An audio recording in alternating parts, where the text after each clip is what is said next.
আসসালামু আলাইকুম। এই যে আমাদের একটা বিম ড্রয়ার করতে আছি। আমি একটা বিম ড্রয়ার করে একটা কাপড় বাইর করা পর্যন্ত আপনাদের সম্পূর্ণ দেখাবো। এই যে বিম ফেলাইছি, ক্লিপ লাগাইতেছি, ক্লিপ লাগানি শেষ। এই যে বিমের কুচি বাঁধলাম। এখন আমাদের মালা লাগবে, তো আমি যে মালা নেওয়ার জন্য চলে যাইতেছি।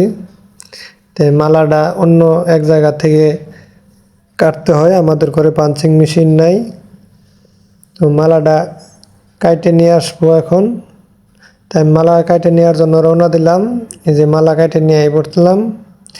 এখন এই মালাটা জোড়া দিতে হইব। তো মালাটা আমি জোড়াও দিয়ে ফেললাম। মালা জোড়া দেওয়ার পর এটা ডবিতে লাগামু। দেখেন মেশিনে এটা কাপড়ের ডিজাইন বের করে।